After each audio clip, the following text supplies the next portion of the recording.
मैंने बताया था तुम्हें। ठीक है, क्योंकि अभी वो समझ में नहीं आएंगे, थोड़ा सा उसका यूज केस से मैंने स्किप कर दिया। ठीक है, और सेलिनियम स्टार्ट करते हैं, जो बेसिक है हमारा मेन पर्पस। अब इस पे बहुत फोकस रखना है। Training selenium with Python. ठीक है, अब थोड़ा सा रिवीजन करते हैं जो हमने किया है, उसके बाद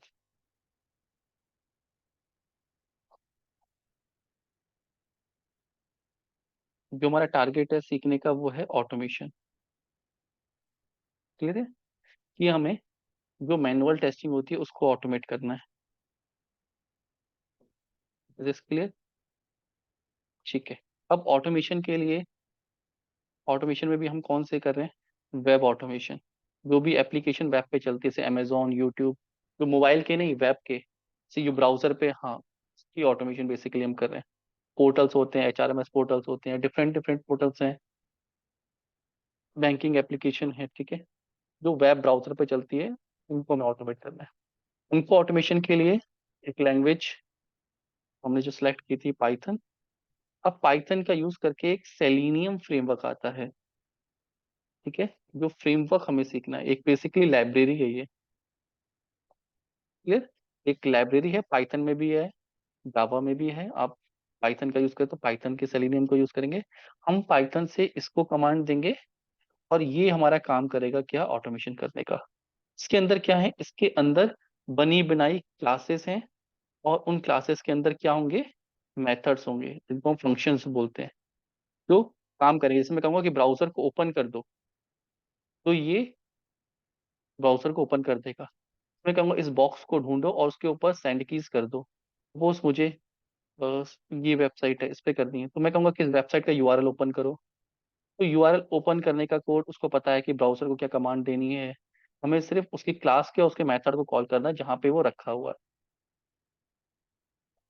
क्लियर? नहीं, स्क्रिप्ट नहीं लिखी होती है, स्क्रिप्ट हमें लिखेंगे। सिर्फ क्लास बने होते हैं और उसके मेथड्स बने होते हैं। जैसे पाइथन में था कि आप लिस्ट बना सकते हो, ठीक है, और लिस्ट की लेंथ निकाल सकते हो, यूजर से इनपुट ले सकते हो। तो ये इनपुट क्लास ये सब बनी हुई है जो हेल्प कर रही थी हमें प्रोग्राम लिखने में। वैसे ये हेल्प करेगी, सेलिनियम हेल्प करेगी हमें स्क्रिप्ट लिखने में, ऑटोमेशन की। क्लियर? तो ये टॉपिक हम इसमें पढ़ेंगे, पाइप फ्रेमवर्क पढ़ेंगे, page object model, multiple element को लोकेट करना। ठीक है, स्टार्ट करते हैं। वो इंडेक्स था। अब चैलेंजेस क्या है मैनुअल टेस्टिंग के साथ, ये एक्सट्रीमली टाइम कंज्यूमिंग है।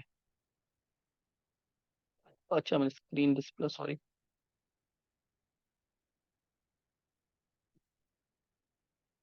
ठीक है, मैं पहले से स्टार्ट करता हूँ। पहला तो हमने ये टॉपिक्स हमें कवर करने हैं। बेसिक सेटअप, कंपोनेंट इंस्टॉलेशन, कैसे नेविगेट करते हैं, इंटरेक्ट कैसे करते हैं, framework, page object model. Clear? तो अभी ये इतना समझ में नहीं आएगा पाई टेस्ट क्या है, ये टेस्ट क्या है, तो इसमें अभी डीपली नहीं जा रहे हैं। बेसिक इंट्रोडक्शन कर रहे हैं। हाँ, जब कोर्स कर लेंगे तो आपको पता लगेगा कौन सा टॉपिक क्या है, इतने टॉपिक हमें कौन कौन से कवर करते हैं। ये का ऑटोमेशन है, ऑटोमेशन का बेस है कि आपको इतनी चीजें आनी चाहिए अगर आप ऑटोमेशन कर रहे हैं। ठीक है,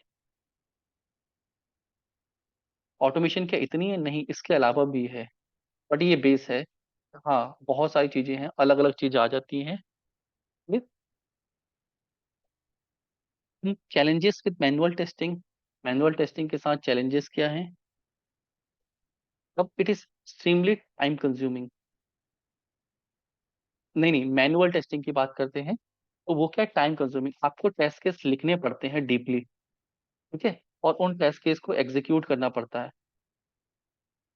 ठीक? नहीं, ऑटोमेशन में टेस्ट स्क्रिप्ट होती है, वो टाइम लिखने में और टाइम लगता है। बट उसमें क्या है कि अगर एक बार हमने लिख दी, तो फिर रन करने में विद इन सेकेंड्स रन हो जाती है। लेकिन मैनुअल के लिए पूरा प्रोसेस करना पड़ता है। क्लियर?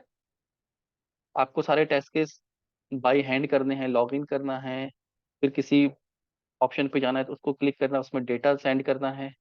अगर वो सब ऑटोमेट कर देंगे हम, तो इतनी फास्ट होगा विद इन दी सेकेंड्स। तो देखोगे आप जब हम ऑटोमेट करेंगे कि उस स्क्रिप्ट में इतनी फास्ट ऑटोमेशन होता है।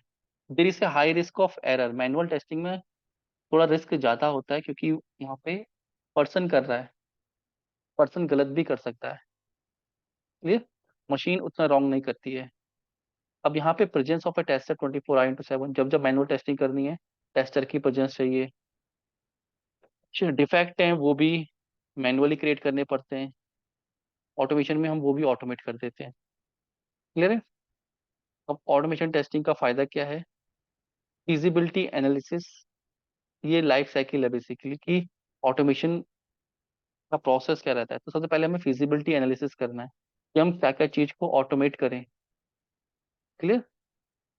फिर कौन कौन सा टूल कि हमें अपने प्रोजेक्ट में ऑटोमेशन चाहिए या नहीं चाहिए। क्लियर? ऑटोमेशन चाहिए तो क्या क्या चीजें ऑटोमेट करनी है। फिर टेस्ट टूल सिलेक्शन, कि हमें कौन कौन से टेस्टिंग टूल का यूज करना है। ऐसा नहीं है कि मार्केट में सेलेनियम यूज होता है, सेलेनियम फेमस है, 70% 80% कंपनीज पे यही होता है, बट कोई और कंपनीज है वहाँ और भी टूल्स हैं।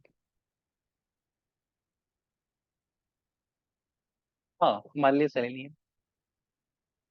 Determine scope of automation testing, कौन कौन से टेस्ट मैनुअल के टेस्ट केस को ऑटोमेट करना है। क्लियर है? तो सारे मैनुअल टेस्ट केस को ऑटोमेट नहीं करते, जो रिपीटेड होते हैं उनको करते हैं हम। बेसिकली जो रिग्रेशन मैनुअल में पढ़ोगे, रिग्रेशन, तो रिग्रेशन सूट बनाते हैं जो मैनुअली हम रन करते हैं, वो सारे टेस्ट केस। और लॉगिन साइन अप का बहुत इंपॉर्टेंट, जैसे P1 P2, अगर मान लो एक टेस्ट केस में P1 P2 P3 P4 तक होते हैं, कहीं कहीं कंपनी P5 होते हैं, तो हम कोशिश करते हैं जो इंपॉर्टेंट है P1 P2 और P3 तक हम उसको ऑटोमेट करें। ठीक है? कई कई कंपनी में P1 प्रायोरिटी जिसकी ज्यादा है, मतलब जो ज्यादा इंपॉर्टेंट है, P2 उससे कम, P3 उससे कम। पढ़ेंगे, एक ब्लॉक लेवल होता है, एक फंक्शनल लेवल होता है, मैनुअल में कॉन्सेप्ट पढ़ेंगे। ठीक है? प्लानिंग एंड डिजाइनिंग और डेवलपमेंट, टेस्ट केस को लिखना, उनको एग्जीक्यूट करना और फॉर एवर मेंटेन करते रहना, कि कुछ अपडेट है तो वो अपडेट चेक करना। Clear? Why automation testing, tools can be program to build and execute test script at a specific time without involving human intervention. Clear? बॉडी ने ज्वाइन करना था, not able to join, okay no problem. ठीक है? अब इसमें rapid feedback मिल जाता है, अनलिमिटेड आइटरेशन, जितनी बार भी चलाना चाहो ऑटोमेशन टेस्ट के चला सकते हो। ठीक है?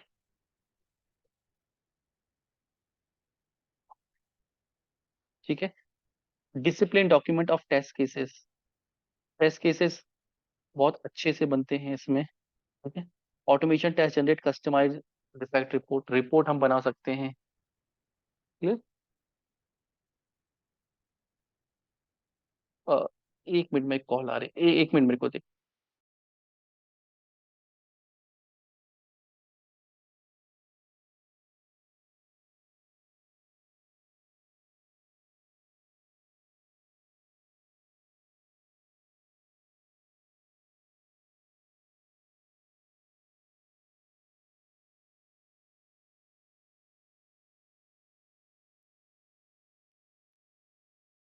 ठीक है? सो हम डिस्कस कर रहे थे कि ऑटोमेशन के क्या क्या बने। आप पूछ रहे डिसिप्लिन डॉक्यूमेंटेशन क्या होती है। Documentation of test cases, documentation और टेस्ट केसेस होता है कि टेस्ट स्क्रिप्ट या डिफेक्ट की बात हो रही है यहाँ पे, कोई डिफेक्ट लॉक किया जाता है तो उसका एक पैटर्न होता है। डिफेक्ट की आईडी क्रिएट करना, डिस्क्रिप्शन क्रिएट करना, ठीक है, स्क्रीनशॉट लेके रखना। ठीक है? तो अगर हमने उसको ऑटोमेट कर दिया तो हमेशा वैसे ही चलेगा, बट मैनुअली जब करते हैं तो मैनुअली सब अलग अलग कर रहे हैं, तो कोई मैनुअली उसमें गलती ना कर दे, डॉक्यूमेंट प्रॉपर डिसिप्लिन से बने। ठीक? तो इसलिए इसको बोलते हैं डिसिप्लिन डॉक्यूमेंट। हाँ, स्टेप्स भी कई बार रहते हैं कि मल्टीपल स्टेप्स होते हैं, तो स्टेप्स भी कई बार रह जाते हैं। ठीक है? क्योंकि हाँ, तो ही तो वहां पे चेकिंग भी होती है ऑटोमेशन की। ठीक है? ये एआई नहीं है कि जो उसके इधर से अडेप्ट कर ले, ऑटोमेशन है तो यहाँ पे लिमिटेशन इसकी भी है, ह्यूमन इंटर। हाँ। हम्म। अच्छा, दिखाओ क्या क्या है।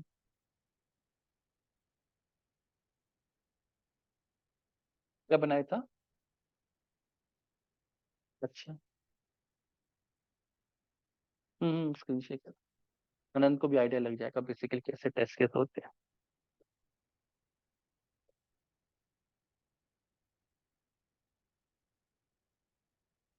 हाँ हाँ इंटायर स्क्रीन।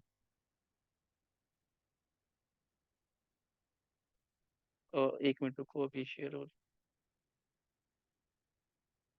तो क्या विजिबल है?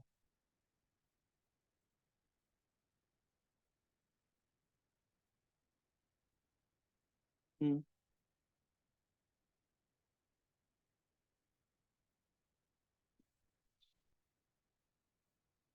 हम्म।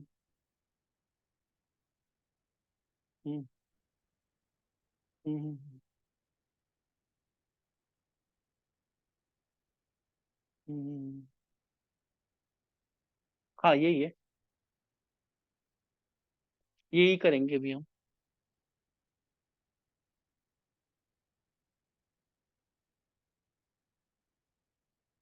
कोई बात नहीं। इसके लिए अच्छा, आईआरसीटी पे बार बार हिट मत मारना, वो ब्लॉक कर देगी।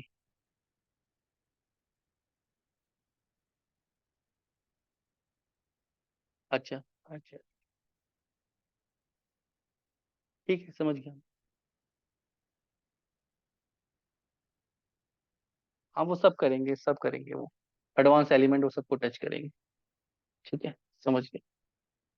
अभी तो इससे बहुत सारी आपने स्ट्रक्चर को फॉलो नहीं किया, सिंपल सा टेस्ट केस लिख दिया है। ठीक है, बेसिक है ये जो आप कर रहे हो, तो ठीक है, आपको थोड़ा सा आइडिया है। अभी समझ में आ जाएगा, अनंत को अभी कोड समझ में नहीं आया होगा ये, तो अभी मैं, हाँ अभी मैं समझाऊंगा तो स्टेप बाय स्टेप।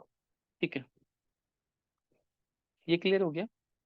अब सेलिनियम क्या है? सेलिनियम एक ऑटोमेशन टेस्टिंग टूल है, लाइब्रेरी है जिसकी हेल्प से हम ऑटोमेशन कर सकते हैं। ठीक है, इसके एडवांटेज हैं, वेब बेस्ड है, मल्टीपल ऑपरेटिंग सिस्टम पे चल जाती है, मल्टीपल ब्राउजर्स पे चल जाती है। क्लियर? मल्टीपल प्रोग्रामिंग लैंग्वेज के थ्रू हम लिख सकते हैं, पाइथन, जावा, सी शार्प, मल्टीपल फ्रेमवर्क्स अलग अलग तरीके से डिजाइन कर सकते हैं। ओपन सोर्स है, मतलब कोई लाइसेंस लेने की जरूरत नहीं होती इसकी। What makes selenium such a wide use testing tool? Easy है लर्न करना, वो ये जो बेनिफिट है ना, इसी के बारे में एक्सप्लेन किया हुआ है। क्लियर? अब इसके अंदर, नहीं नहीं, एक को सीखना होता है, एक से ही होती है। जैसे आपको बाइक चलानी है तो आपके घर में आप एक ही बाइक को परचेस करोगे, मतलब कार है तो एक ही को परचेस करोगे, उसी को यूज करोगे। ठीक है, बट अगर एक चलानी सीख लिया आपने, एक में ऑटोमेशन करनी आ गई, तो कभी ऐसे जरूरत पड़ी तो चला वो भी कर सकते हो। उसके थोड़ी बहुत चीजें अलग होती हैं, बट चला सकते हो। जैसे बाइक सीख ली तो कभी स्कूटी चलानी पड़ गई, तो आपको पता है कैसे वो हैंडल होती है। हाँ, थोड़े हाथ पैर मार के आप खुद से उसको सीख सकते हो। ठीक है, बेसिकली कॉन्सेप्ट होते हैं कि आप किसी इंडस्ट्री में जा रहे हो ना, तो उसमें जो कॉन्सेप्ट यूज होते हैं उन कॉन्सेप्ट को पकड़ना होता है। ठीक है, अब इस सेलेनियम के अंदर क्या क्या चीजें आती थी, क्या क्या चीजें अब हैं। क्लियर? सेलेनियम, एक सेलेनियम स्वीट के जो बात करते हैं हम, इसके अंदर सबसे पहले सेलेनियम आईडी आती थी, इंटीग्रेटेड डेवलपमेंट इन्वायरमेंट। ठीक है, चार चीजें होती थी, सेलेनियम इंटीग्रेटेड डेवलपमेंट। ठीक है, ये अपनी एक आईडीई देता था, जैसे हम विजुअल स्टूडियो यूज कर रहे हैं ना कोडिंग के लिए, ये पहले अपनी आईडी देता था। वो फायरफॉक्स पे चलती थी, ब्राउजर बेस्ड थी, वो ब्राउजर का एक्सटेंशन था। ठीक है, ब्राउजर पे चलती थी। आप क्या करते थे, उसको ऑन करते थे और मैन्युअली टेस्ट केस एग्जीक्यूट करना स्टार्ट करते थे, और वो सबको रिकॉर्ड कर लेता था, सारे स्टेप्स रिकॉर्ड कर लेता था, तो आप उसको बार बार चला सकते थे। रिकॉर्ड एंड प्ले वाला था वो, लाइक रिकॉर्डिंग की हम रिकॉर्डिंग कर रहे हैं, तो वो उसमें दिक्कत ये हो गई कि अगर डेटाबेस से कुछ डेटाबेस लाके या डेटा ड्रिवन टेस्टिंग करनी है, बार बार चीजें टेस्ट करनी है, तो वो फिर मैनुअली जैसा टास्क हो गया, और उसको अपडेट करना मुश्किल हो गया। क्लियर है? तो वो डेप्रिशिएट हो गया, पहले यूज होता था। उसके बाद उनका अपना एक सर्वर आया, सेलेनियम आरसी। अब सेलेनियम आरसी में क्या हुआ, ये अपना एक कंट्रोल सिस्टम देने लगे कि आप इसके विजुअल स्टूडियो है ना उसके थ्रू रन करो। ठीक है, उसी पे कोड लिखो, उसी पे टेस्ट करो। तो वो भी डेप्रिशिएट हो गया। फिर आया सेलेनियम वेब ड्राइवर। ठीक है। तो हाँ, वेब ड्राइवर क्या चीज़ है? उन्होंने एक ड्राइवर बनाया, क्रोम ब्राउजर है, ठीक है, या फायरफॉक्स है, तो जिस भी ब्राउजर में आपको कमांड देनी है, आप उस ड्राइवर सेटअप कर लो और उसको कमांड दो सेलेनियम से। सेलेनियम डायरेक्टली इसको ब्राउजर को कमांड नहीं दे सकता, क्योंकि तो सेलेनियम में ये अलग लाइब्रेरी है। ठीक है।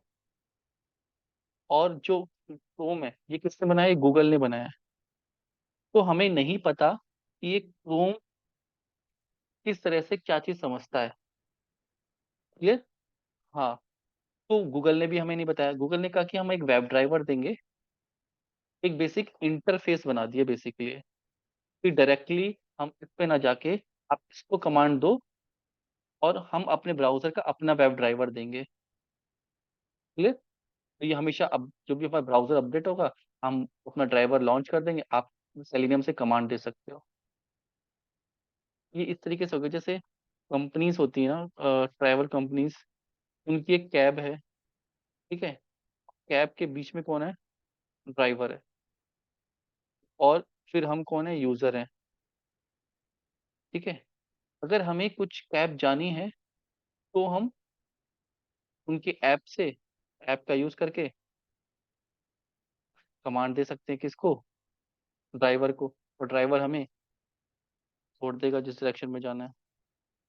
तो हम क्या, कैब का हमें ध्यान नहीं रखना है, कैब कैसे चल रही है, कितनी पुरानी है, कितना तेल है, हमें सिर्फ ड्राइवर को कहाँ से पिक करना है, तो कहाँ से पिक करना है, कहाँ से ड्रॉप करना है, वो बता दिया जाए।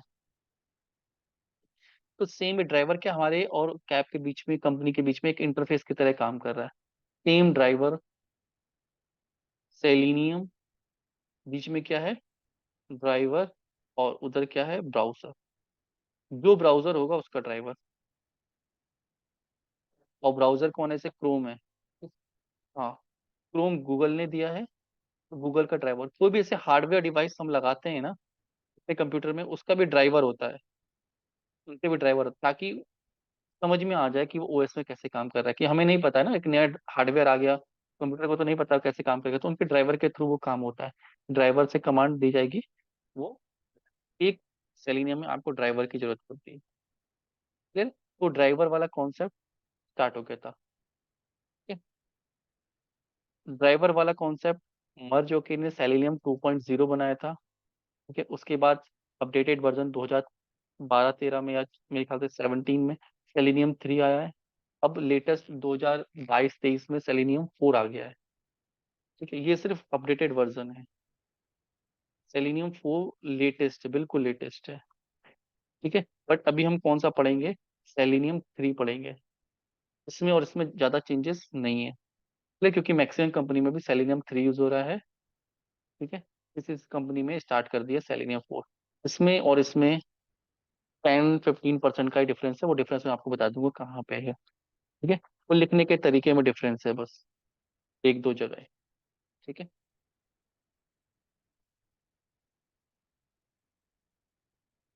हाँ, जैसे आईफोन है ना, कि अपडेट 15 को आ गया, बट ज्यादातर अगर किसी को ऑटोमेशन सिखाऊंगा, किसी को मोबाइल रिपेयर करना सिखाऊंगा, तो 15 प्रो मार्केट में उतने होंगे ही नहीं। मार्केट में 10, 11, 12 होंगे, तो वो ज्यादा सीखने हैं। ठीक है। इस पर्पज से 3 आ गया, 4 अपने आप आ जाएगा। बहुत माइनर से चेंजेस हैं। जो अभी ये कोड लिख रहा था, वो सेलेनियम 4 का कोड था, जो ऋषभ ने लिखा है। तो अभी बताऊंगा उसमें और इसमें क्या चेंजेस हैं। ठीक है। तो ये सेलेनियम का हो गया। ये जो मैंने एक्सप्लेन किया, ये लिखा हुआ है। क्लियर? एडवांटेजेस हैं इसके। ठीक है। तो चैप्टर खत्म हो जाइए तो आप कर सकते हैं। सेलेनियम को पाइथन के साथ करना कैसे? पाइथन ऑब्जेक्ट ओरिएंटेड है, हाई लेवल स्क्रिप्टिंग लैंग्वेज है। सो ये पाइथन को जो इम्पोर्टेंट चीज़ है इसमें, कि पाइथन को किस तरीके से सेलेनियम के साथ इंटीग्रेट किए। पाइथन अलग चीज है, सेलेनियम अलग चीज है। दो तरीके हैं, कॉन्फ़िगर सेलेनियम यूजिंग पाइथन। ठीक है, कि हम पाइथन जहाँ पे लिख रहे हैं वहां पे सेलेनियम को कॉन्फ़िगरेशन कर लें। पाइथन लिख रहे हैं, लाइब्रेरी इंपोर्ट कर लें, या एक एक्लिप्स टूल आता है जावा का, उसमें कॉन्फ़िगर कर लें पाइडेप, तो उससे भी चल जाए। तो अभी हम पाइथन ऑलरेडी सीख चुके हैं, सेलेनियम कॉन्फ़िगर कर लेंगे, हमारा काम हो जाएगा। ठीक है, अब फर्स्ट स्टेप को, ये एक्लिप्स के लिए जो जावा पढ़ते हैं, एक्लिप्स में पढ़ते हैं ना, अगर उनको, हाँ पाइडेप एक तरीका होता है पाइथन डेवलपमेंट का, तो कॉन्फ़िगर करना पड़ता है पाइडेप, हमें पहले पहले। अब इसको जाने के लिए हमें क्या क्या करना है, download and install Python on Windows, ये स्टेप हम कर चुके हैं। ठीक है, install selenium library in Python, तो पाइथन की जैसे बताया था कि लाइब्रेरीज उनका यूज करेंगे, वो हमें डाउनलोड करनी पड़ेगी, वो भी देखेंगे कैसे करते हैं। क्लियर। फिर है install and download and install visual studio. Visual studio तो हम ऑलरेडी यूज कर रहे हैं। ठीक है, नेक्स्ट है create a project, write the Selenium script. ठीक है, run and validate test script. ये प्रोसेस होते हैं जो हमें करने होते हैं, इसको हम एक एक करके सेटअप करते हैं। ठीक है? अब इसमें हमें एक में ड्राइवर की भी जरूरत पड़ेगी। ड्राइवर जो मैंने एक्सप्लेन किया था ना, वो यही था, नोट्स डीपली लिखें ताकि आप रिवाइज करो एक एक वर्ड। अब इस चार्ट को देखो, ये ब्राउजर है जहाँ पे हमें ऑटोमेशन करनी है। ठीक है, उससे कौन इंटरेक्ट कर रहा है, उससे ड्राइवर इंटरेक्ट कर रहा है। जिस ब्राउजर को हम यूज कर रहे हैं उसी का ड्राइवर, क्रोम को यूज कर रहे हैं तो क्रोम ड्राइवर, सफारी को यूज करें Safari, Opera Opera, Edge Edge. जो कंपनी इस ड्राइवर को बनाती हैं वो ही, मतलब जो ब्राउजर को बनाती है वही ड्राइवर देती है हमें। ये हमारा ड्राइवर है, इसको आप यूज कर सकते हो। क्लियर। फिर है प्रोग्रामिंग लैंग्वेज। प्रोग्रामिंग लैंग्वेज का यूज करके कोई भी यूज, जावा रूबी सी शार्प, हम कमांड देते हैं किसको, ड्राइवर्स को। क्लियर। वो जो इंटरनली जेसन वायर प्रोटोकॉल होता है, एक रूल होता है प्रोग्रामिंग का, तो प्रोग्रामिंग लैंग्वेज खुद ही हैंडल करती है, हमें कुछ नहीं देना, हमें सिर्फ जावा से कमांड देनी है ड्राइवर्स को। क्लियर, तो ड्राइवर की हमें जरूरत पड़ेगी।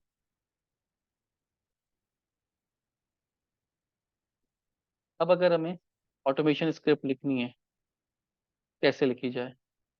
ठीक, सबसे पहले हम क्या करेंगे, एक प्रोजेक्ट बना लेते हैं। सपोज कहीं पे भी हमने बनाया था ट्रेनिंग प्रोजेक्ट। यहाँ पे एक फोल्डर बना ले रहे हैं नया, ऋषभ अंडरस्कोर अनंत ऑटोमेशन। क्लियर है, इस प्रोजेक्ट में हम काम करेंगे। इसको ओपन कर लेते हैं विजुअल स्टूडियो कोड से। विजुअल स्टूडियो कोड ओपन किया, ओपन फोल्डर,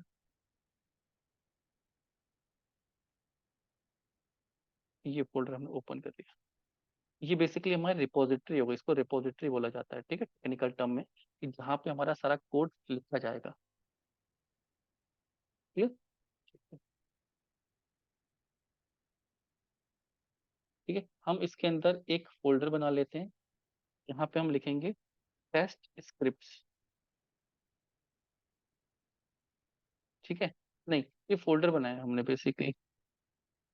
अब इसके अंदर फाइल लिखी जाएंगी, कौन सी फाइल, तो first.py, फर्स्ट फाइल हम यहाँ पे लिखेंगे। कोई भी मल्टीपल फाइल लिख सकते हैं, तो एक हमने बना दी first.py। ठीक है, इसके अंदर एक फोल्डर बना रहे हैं हम, यहाँ पे हम ड्राइवर्स को रखेंगे। इसके अंदर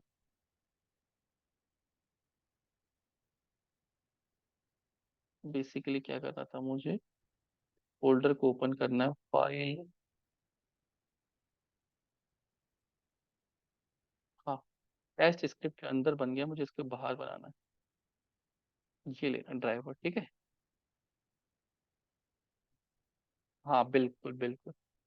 ठीक है, तो ये टेस्ट स्क्रिप्ट है, यहाँ पे हम अपना कोड लिखेंगे।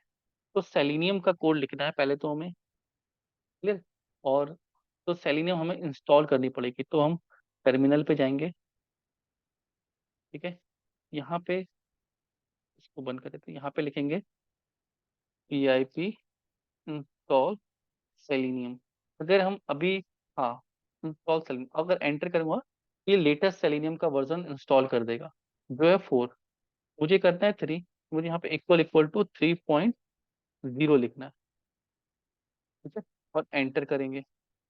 जैसे एंटर करेंगे, ये कह रहा है कि ऑलरेडी इंस्टॉल्ड है, डिफॉल्ट टू यूजर, ये रिक्वायरमेंट ऑलरेडी सेटिस्फाइड। ठीक है, आप क्या करोगे, आप एंटर करोगे तो ये ऑटोमेट इंस्टॉल कर देगा। उसके बाद कुछ नहीं करना है। ठीक है, बस ये याद रखना, सेलेनियम इंस्टॉल पाइथन 3.0। 3.0 नहीं करोगे तो लेटेस्ट सेलेनियम 4 को इंस्टॉल कर देगा। ठीक, ये चीज हो गई। अब यहाँ पे हम स्क्रिप्ट लिखने के लिए, पहले स्क्रिप्ट लिखने के लिए हमें ड्राइवर की जरूरत पड़ेगी। ठीक है, अब ड्राइवर हमें ऑटोमेशन कहाँ चलानी है, तो हमें चलानी है क्रोम ब्राउजर पे। ठीक है, तो ब्राउजर पे जो ड्राइवर चाहिए वो कंपैटिबल होना चाहिए ब्राउजर का, तो हम सेटिंग्स में जाएंगे। ठीक है, अबाउट क्रोम, तो जो इसका वर्जन है कौन सा है, 109.0.6 ये वर्जन है। इसी वर्जन का हमें ड्राइवर चाहिए होगा। ठीक है, कुछ नहीं करना है, क्रोम में जाके सर्च करना है Chrome driver, Chrome web driver. ठीक है, ड्राइवर वेबसाइट आ जाएगी, क्रोमियम वेबसाइट, गूगल की वेबसाइट है ये। इसमें से क्या आएगा, क्या वर्जन, ये पुराने वर्जन हैं सारे। ठीक है, 114, इसमें जाएंगे। ठीक है, यहाँ पे अ, हमें वर्जन चाहिए क्रोम विंडो 64 का। ठीक है, 119 दिखा रहा है, मुझे 116 पे जाना है। एक बार चेक करूँ मैंने कौन सा वर्जन था।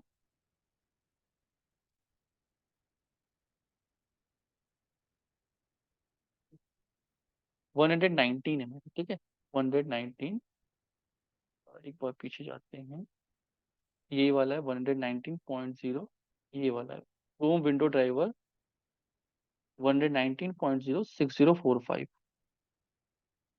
ठीक है, एक बार 6045 ही है, सेटिंग क्रोम 6045। ठीक है, इसको आपको कॉपी करना है, कॉपी करना है और यूआरएल पे जाके पेस्ट कर देना है। ये एक zip फाइल डाउनलोड कर देगा। इसको ओपन करेंगे। ठीक है, इसको एक्सट्रैक्ट करते हैं। ठीक है, इसके अंदर ये exe फाइल एक टूल की तरह होता है ये। ठीक है, exe फाइल है, तो हमने फोल्डर बनाए थे जो अपने प्रोजेक्ट में। ठीक है, ड्राइवर में जाके रिवील। ठीक है, यहाँ पे हम अपना लिख रहे थे, ये हमारा ऑटोमेशन ट्रेनिंग प्रोजेक्ट के अंदर ये था, ड्राइवर बनाया था, इसके अंदर पेस्ट कर देंगे। ठीक है, वो हमें हमारे प्रोजेक्ट के अंदर ही मिल जाएगा, क्योंकि यहाँ से तो कभी हमने डिलीट कर दिया बाहर से तो दिक्कत हो जाएगी। यहाँ पेस्ट कर दिया। ठीक है, पेस्ट करेंगे, ये हमें दिखाई देगा यहाँ पे। अब रन नहीं होगा क्योंकि exe फाइल है ये, ऐसे ब्राउजर को चाहिए होती है। क्लियर, अब हमारे पास सब कुछ आ गया जो हमें चाहिए, सेलेनियम भी आ गया, ड्राइवर भी आ गया। क्लियर है, तो अब हमें क्या करना है, यहाँ पे हमें कमांड लिखनी है। हमें ड्राइवर को कमांड देने के लिए ड्राइवर की क्लास है एक। ठीक है, ड्राइवर की क्लास, कौन सी क्लास, वेब ड्राइवर। तो लिखेंगे from selenium import web driver. ठीक है, वेब ड्राइवर क्लास है, इस वेब ड्राइवर मॉड्यूल है बेसिकली ये, क्योंकि इसके अंदर बहुत सारी चीजें हैं। क्या है, डॉट क्लास, कौन सी क्लास, क्रोम। ठीक है,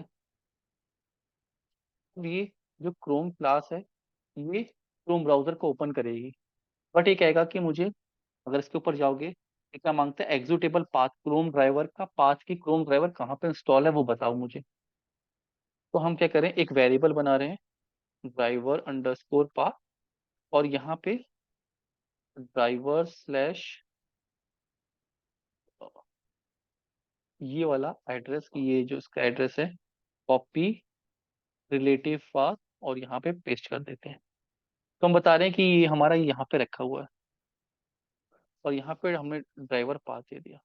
और डायरेक्टली भी दे सकते हो, तो चाहे को ना लिख के डायरेक्टली यहाँ पे भी लिख सकते हो, बट मैंने एक रीडेबिलिटी के लिए बना दिया कि वेरिएबल बना दिया, उसमें स्टोर कर दिया, उसको यहाँ यूज कर लिया। क्लियर? ये क्लास है, क्लास को पता है इनिट जब हम बनाते थे तो वो उसका कंस्ट्रक्टर डेटा लेता था, तो ये ही ड्राइवर का पाथ ले रहा है। तो आप डायरेक्टली यहाँ पे भी पाथ दे सकते हो, ऐसे भी दे सकते हैं। क्लियर? इसमें कंफ्यूजिंग, ये बस रीडेबिलिटी के लिए बना दिया कि ये क्या है, तब समझ में आ जाएगा, अच्छा ये ड्राइवर का पाथ है।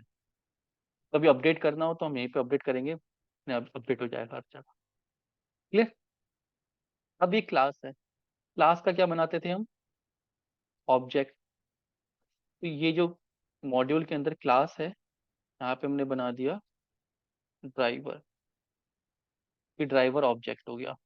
अब इसके अंदर बहुत सारे मेथड हैं जो क्रोम को समझ में आते हैं। क्या हम कह रहे हैं, ड्राइवर, इसने तो ब्राउजर को ओपन करके हमें एक ऑब्जेक्ट दे दिया, हम ड्राइवर से कह रहे हैं ड्राइवर डॉट मैक्सिमाइज विंडो, जब ब्राउजर को खोलो तो स्क्रीन को मैक्सिमाइज कर दो। जैसे स्क्रीन खुलेगी तो ये मैक्सिमम उस पर नहीं खुलेगी, ऐसे खुलेगी। ठीक है, तो हम कह रहे हैं स्क्रीन को मैक्सिमम कर दो। ठीक है, फिर हम कह रहे हैं ड्राइवर डॉट गेट। गेट का मतलब है कि यहाँ पे हम किसी यूआरएल को ओपन करना चाहते हैं, यूआरएल सपोज एक वेबसाइट है सोर्स डेमो, इसका यूआरएल कॉपी कर लिया, तो ओपन करना है। Clear? Driver dot gate, driver dot gate क्या करेगा, ओपन करेगा, कुछ नहीं करना। अब इस पाइथन प्रोग्राम को रन करते, रन पाइथन फाइल, देखते हैं। देखो उसने कर दिया काम। ये हमारी पहली स्क्रिप्ट चल गई कि हम क्या कर रहे हैं,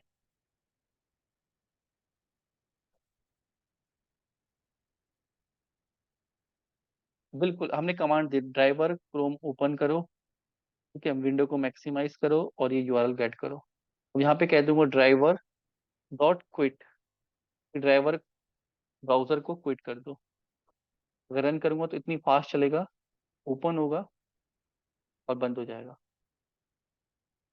दिखा नहीं, ड्राइवर डॉट क्विट, क्विट क्या करेगा, इसके ऊपर होवर करो, close the browser, shut down the Chrome driver except that is started when starting the Chrome driver. ठीक है, तो जैसे अब ये मुझे ड्राइवर दिखा नहीं, मुझे थोड़ा स्लो करना है, तो पाइथन को स्लो करने के लिए एक क्लास आती है, इंपोर्ट टाइम। ठीक है, टाइम के मॉड्यूल आता है टाइम, टाइम के अंदर की बंद होने से पहले मैं कह रहा हूँ टाइम डॉट स्लीप, इसके अंदर एक मेथड है स्लीप। अगर यहाँ पे लिख दूं मैं दो, तो 2 सेकंड के लिए कमांड इस यहाँ पे आके ये स्क्रिप्ट रुक जाएगी, उसके बाद 2 सेकंड के बाद वो आगे बढ़ेगा, पॉज हो जाएगा, पॉज हो जाएगा, कोई भी कमांड रन करनी बंद हो जाएगी इस कमांड से। ये पाइथन की लाइब्रेरी है, इंपोर्ट लैब, उसमें क्या है, sleep, delay execution for a given number of second, 2 second दिया है, वो 5 सेकंड दे रहे हैं, तो 5 सेकंड के लिए, ताकि हमें ब्राउजर में क्या हो रहा है वो दिख जाए। एक बार रन करते हैं, तो इसने ओपन किया, 5 सेकंड खुला रखा, फिर क्लोज कर देगा। ठीक है, ताकि अब दिख जाए कि ब्राउजर इसने खोला। अभी रियल एग्जीक्यूशन में नहीं करते हैं, प्रैक्टिस के टाइम की हमें देखना भी है ब्राउजर पे क्या हो रहा है, तो वहां पे करते हैं।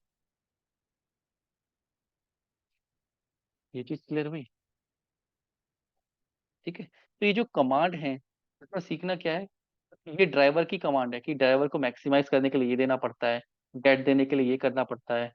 स्लीप देने के लिए। अब ये चीजें आपको सीखनी है। अब ऐसे याद नहीं करनी है, प्रैक्टिस करते करते अपने आप याद हो जाती है। ठीक है, बट प्रैक्टिस करोगे, एक तरह से याद ही करना है, प्रैक्टिस का मतलब है कि ऐसे रटना नहीं है। प्रैक्टिस करोगे तो अपने आप ही माइंड में फिट होता रहेगा। हम्म।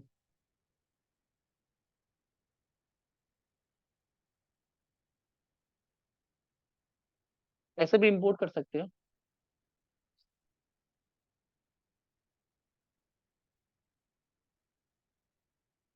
ठीक है, ये हो गया। अब basically navigation, navigating link using get method. तो ये जो गेट मेथड है ये क्या करता है, first thing to do with the driver is to navigate to a link. किसी भी लिंक को ओपन करना है, क्योंकि टेस्टिंग करने के लिए हमें क्या करना पड़ेगा, उस वेबसाइट पे विजिट करना पड़ेगा। अब जरूरी नहीं है कि यही वेबसाइट है, आपको कोई और वेबसाइट खोलनी, आप उस यूआरएल दे दो। सपोज यूट्यूब ओपन करना है, ठीक है, क्लियर, आप यूट्यूब का यूआरएल दे दो। किसी वेबसाइट का यूआरएल यहाँ पे दोगे, यूट्यूब का दे दिया, इसको रन कर दिया, ये यूट्यूब ओपन कर देगा। किसी वेबसाइट को ओपन कर सकते हैं। ठीक है, ये ऊपर बता भी रहा है, Chrome is being controlled by automated test software. तो ये कौन ओपन कर रहा है, ये वो ड्राइवर ओपन कर रहा है। क्लियर है।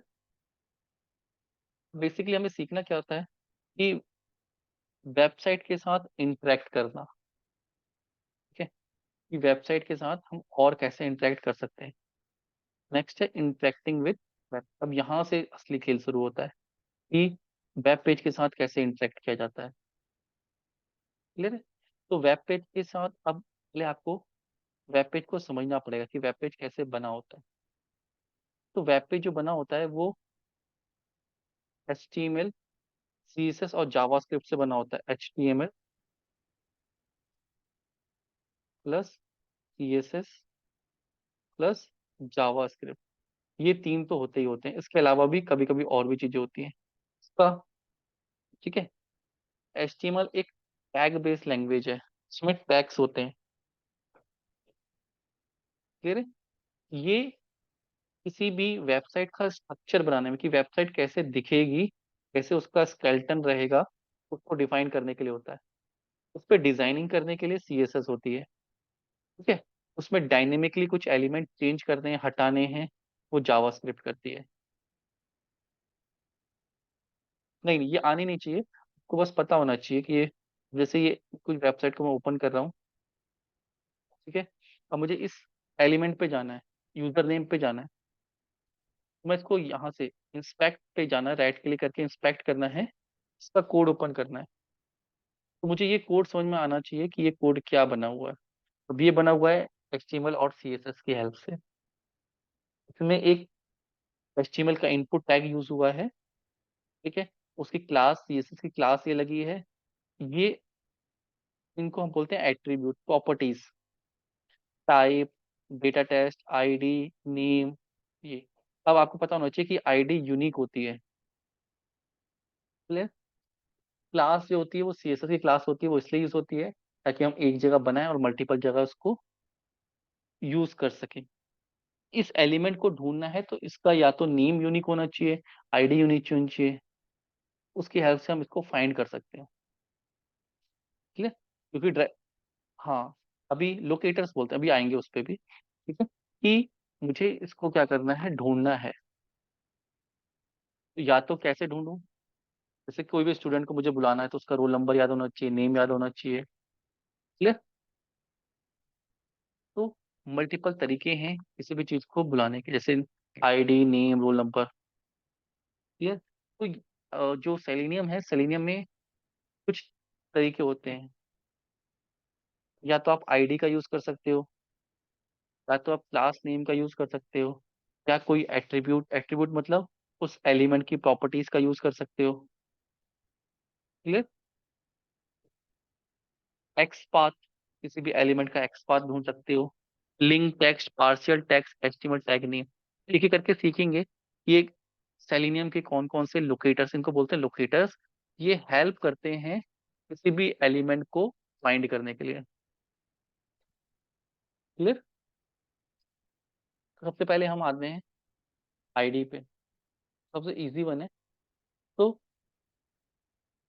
फाइंड एलिमेंट बाय, ड्राइवर को बोलेंगे एलिमेंट को फाइंड करो, फिर लोकेटर का नाम देंगे कि किस लोकेटर का यूज करके हम फाइंड करने की कोशिश कर रहे हैं, और फाइंड करने के बाद उसके ऊपर क्या एक्शन कर रहे हैं।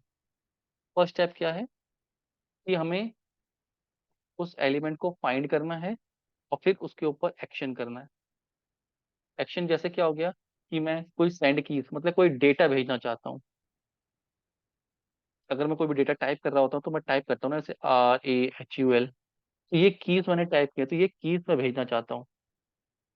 ठीक है, या तो क्लिक करना चाहता हूँ, कोई बटन है उसके ऊपर क्लिक करना चाहता हूँ, या क्लियर करना चाहता हूँ, कोई बॉक्स है उसमें से डेटा डिलीट करना चाहता हूँ, या कोई टैग दिया है डॉट टेक्स्ट, उसका टेक्स्ट रीड करना चाहता हूँ। तो ये एक्शन है इसके ऊपर। वेब एलिमेंट्स जो हम ये देख रहे हैं स्क्रीन पे वो क्या है, वेब एलिमेंट्स।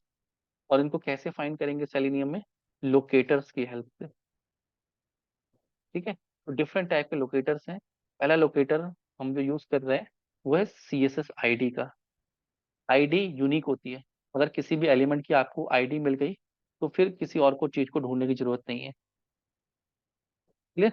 अगर इसको यहाँ पे हम सर्च करें यूजर नेम और फाइंड करें, ठीक है, तो ये देखो पूरे वेब पेज में एक ही जगह दिख रही है, उसी एलिमेंट का नेम भी है, आईडी भी है। आईडी यूनिक है, कहीं और ऐसा कुछ लिखा नहीं है इस पेज पे। किसी और पेज पे होगा तो हमें वो हमें कैटर करने की जरूरत नहीं। मुझे मेरी आवाज रिपीट हो रही है, एक बार आप नोट पे रहोगे, ठीक है। तो ये कैसे किया मैंने, चेक कैसे किया, इसको कॉपी किया, ठीक है, आईडी को कॉपी, फाइंड वी, control find, control F, find किया वी। क्या कहीं ऐसा कुछ और लिखा हुआ, तो ऐसा कहीं और नहीं लिखा है, तो मैं इसको ढूंढ सकता हूँ। हाँ, तो मैं क्या कह रहा हूँ कि पहले तो गेट करो, इस पेज को गेट करो, ठीक है, ड्राइवर से। ठीक है, फिर क्या कह रहा हूँ, ड्राइवर डॉट गेट या dot find element bye ID, ये ड्राइवर का एक अंदर का मेथड है। Driver dot find element bye ID. तो तो यहाँ पे मुझे उस एलिमेंट का नाम देना है आईडी से, तो क्या नाम है इसका, यूजर नेम, यूजर नेम मतलब इसकी आईडी का नाम। ये कॉपी कर लिया मैंने, दे दिया। फिर डॉट सेंड कीज, इसके ऊपर क्या भेज दो, यहाँ मुझे भेजना है, ये भेजना है स्टैंडर्ड यूजर, ये इसका लॉगिन है, ठीक है, ये लॉगिन है तो मुझे ये भेजना है, तो मैंने ये भेज दिया। ठीक है, और इसके बाद मैंने कमांड लिख दी कि 5 सेकेंड वेट करो फिर ओपन करना। एक बार रन करके देखते हैं। चलो मैं यहाँ पे ये ना भेज के राहुल भेजता हूँ, राहुल शर्मा, और इसको रन करते हैं। नहीं यहाँ पे लिखा, हाँ, क्लियर। ठीक है, तो मुझे इसमें राहुल शर्मा तो नहीं भेजना है, उससे मुझे भेजना है स्टैंडर्ड यूजर।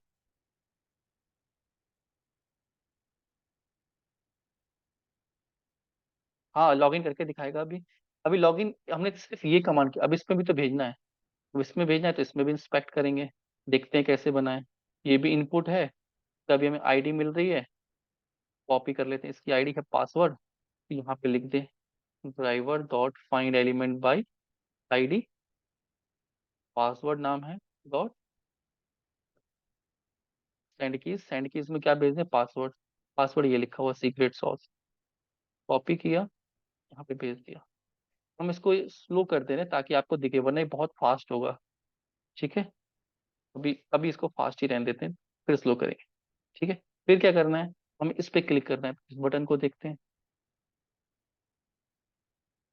टाइप दिया, आईडी दी है, अभी आईडी से ही कर रहे हैं, driver dot find element bye ID. अब इस पे हमें क्या करना है, हमें इस पे डॉट क्लिक करना है, ये एक्शन है। ठीक है, और हम कह रहे हैं कि क्लिक करने के बाद 5 सेकंड वेट करो और चलाओ। एक बार चलाते हैं इसको।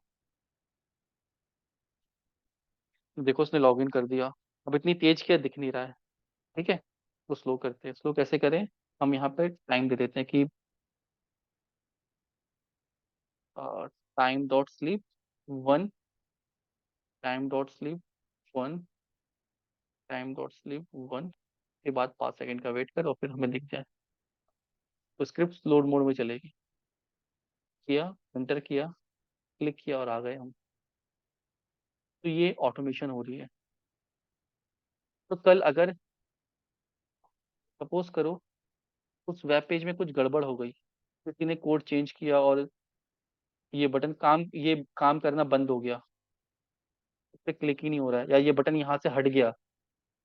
सपोज ये बटन यहाँ से हट गया और ये आईडी हमें यहाँ पे मिली नहीं, तो ये तुरंत एरर दे देगा। तो इसका नाम होता, लॉगिन बटन 10 नाम होता। 10 का तो अभी कुछ है ही नहीं वहाँ पे। तो ये एरर देगा। एरर देगा, रन करते हैं। सपोज करो कि लॉगिन बटन 10 है, यहाँ पे एक और बटन है, सपोज करो यहाँ पे एक और बटन है जो हमें क्लिक करना है, तो वो गलती से हट गया। या लॉगिन बटन, ऐसे मान लो कि लॉगिन बटन 2, एक लॉगिन बटन 2 है, ठीक है, उसको भी क्लिक करके हम जा सकते हैं। वो होना चाहिए, अब हट गया, गलती से हट गया। तो इसको रन करते हैं। ठीक है, ये इसको क्लिक नहीं कर पाएगा, यहाँ पे एरर जनरेट कर देगा। क्या कह रहा है? No such element found. कौन सा element? Login button 2। Unable to locate element, कह रहा है ऐसा एलिमेंट वहां पे है ही नहीं। अब ये दिखा नहीं रहा। अब जब हम इसका और आगे फ्रेमवर्क पढ़ेंगे ना, तो वो दिखाएगा कितने टेस्ट केस रन हुए, और टेस्ट केस की फॉर्मेट में इनको लिखेंगे, इतने टेस्ट केस रन हुए, क्लियर, इतने पास हुए, इतने फेल हुए, और इसका क्या रीजन है। क्लियर है? पहले हमें ये सीखना है कि कैसे इंटरेक्ट किया जा सकता है, फिर उनको टेस्ट केस की फॉर्म में हम किस तरीके से लिख सकते हैं। ठीक है, तो एक हमने आईडी सीखी। दूसरा है सीएसएस क्लास। अगर कोई एलिमेंट है जिसकी आप क्लास यूज करना चाहते हो, क्लास हम कम यूज करते हैं बट कभी भी हमें यूज करनी पड़ गई तो ऐसे क्लास दी होती है। ठीक है, बट सिंगल क्लास होनी चाहिए। ठीक है, तो अभी मैं आपको आगे टाइम में एक और वेब पेज दूंगा, ठीक है, इसके अंदर जैसे नहीं है यहाँ पे, उसके अंदर आप क्लास के से भी यूज कर सकते हो। ठीक है, अभी आपको क्या करना है, इतना सेटअप करना है, लॉगिन करना है, और यहाँ पे जैसे इसको क्लिक करना है, इसको क्लिक करना है, इसको भी आप क्लिक कर सकते हो कि इस बटन पे जाना है। हाँ, इसकी आईडी आईडी क्लियर कर दी। फिर लॉगिन करने के बाद हम क्या करें, driver dot find element bye ID, ID पे जाएं, डॉट क्लिक करें। ठीक है, टाइम डॉट स्लीप दे दें 1 सेकेंड का, क्लिक, और फिर इस पे भी जाके क्लिक करके देखें। दूसरे बटन पे क्लिक करें, इसकी भी आईडी है।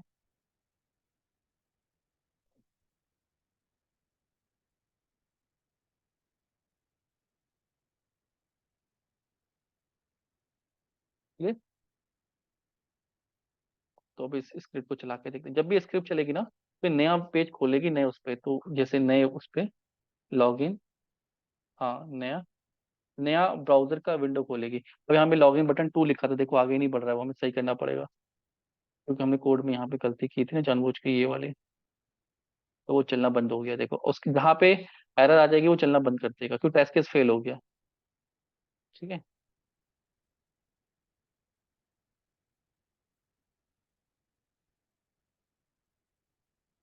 देख रहे हो वेबसाइट काम कर रही है, या आप यहाँ पे क्लिक कर रहे हो, यहाँ पे क्लिक कर रहे हो।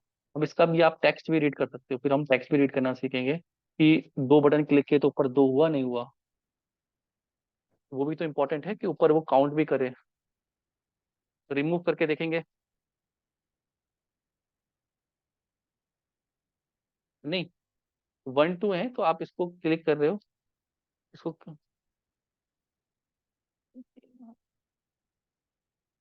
नहीं, आप तो राइट, हाँ, इसको इंस्पेक्ट करो।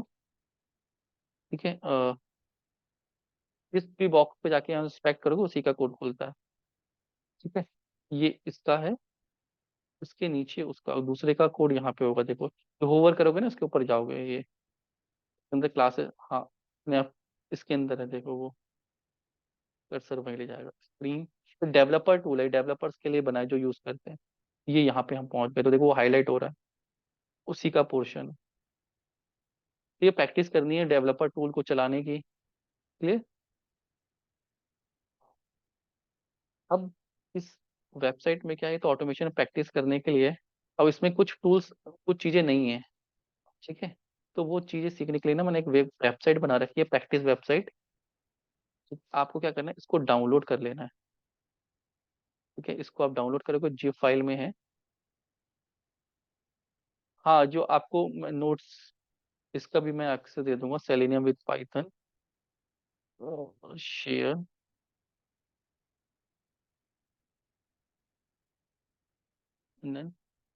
ठीक है, व्यू के राइट से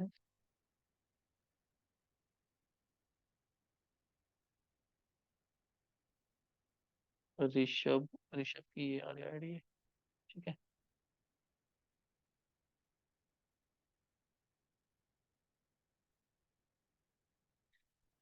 क्लियर है। तो इसमें जाना है आपको, को डाउनलोड कर लेना, तो मैंने डाउनलोड कर ली। ठीक है, सेम इसको एक्सट्रैक्ट कर लेंगे। हाँ, ये वेबसाइट है, इसके अंदर कोड है। ठीक है, इसको कॉपी करके, कॉपी, डमी वेबसाइट है, और अपने फोल्डर जहाँ पे आपने बना रखा है, तो यहीं पे पेस्ट कर लेंगे। ठीक है, तो यहाँ पे प्रैक्टिस वेबसाइट मिल गई। इसके अंदर एक होम पे है, practice dot H T M L, इसको क्लिक करोगे तो ये वेबसाइट का यूआरएल है आपके सिस्टम पे, इसको कॉपी कर लेना है। ठीक है, इसको कॉपी कर लिया। ये सब लिंक ना चला के हम गेट में करेंगे। ठीक है, अब यहाँ से चलाते हैं, और इसको बंद नहीं करते हैं, क्लोज नहीं करेंगे तो ओपन ही रह जाएगा वो। देखो ये प्रैक्टिस वेबसाइट खुल गई। अब इसमें क्या है, इसमें मल्टीपल वेब एलिमेंट बना रखे हैं मैंने प्रैक्टिस करने के लिए, कि जो आप किसी वेबसाइट में जाओगे तो इस तरह के एलिमेंट मिलेंगे, आप कहीं रेडियो बॉक्स मिलेगा, कहीं ड्रॉप डाउन मिलेगा, कहीं चेक बॉक्स मिलेगा, कहीं आपको ऐसे अलर्ट मिलता है, अलर्ट आता है। ठीक है, कहीं आपको ऐसे डेटा मिलेगा। इसके साथ आपको सीखना है इंटरेक्ट करना, कि डिफरेंट डिफरेंट ऑप्शन से, फिर पार्टिकुलर हम वेबसाइट पे जाएंगे।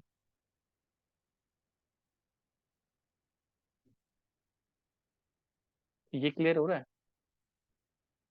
ठीक है, तो ये वेबसाइट सेटअप करनी है, इसमें अब इस एलिमेंट के साथ इंटरेक्ट करना है, कि आईडी दी है, जैसे आईडी ऑटो कंप्लीट दी है। ठीक है, same code, driver dot find element bye ID dot send keys, क्या भेज दूँ, अन- ठीक है, और कुछ चला, यहाँ पे आप वेबसाइट में आ गया। ठीक है, तो ये ड्रॉप डाउन का तरीका अलग होता है, चेक बॉक्स का तरीका अलग होता है, चेक बॉक्स का अलग होता है, तो एक एक करके इन एलिमेंट के साथ हम सीखेंगे कैसे इंटरेक्ट कर सकते हैं, अलग अलग चीजों का यूज करके। ठीक है, एक तो आपको ये सेटअप करके प्रैक्टिस करना है, दूसरा मैंने पहले ही बताया था, H T M L C S S revise करनी है।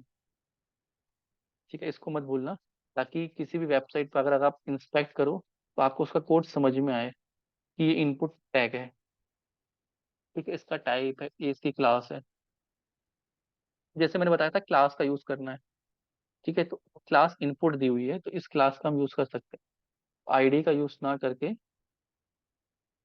अगर कहीं आईडी नहीं मिल रही है, क्लास मिल रही है, driver dot find element by C S S class paste dot send keys, send keys में राहुल।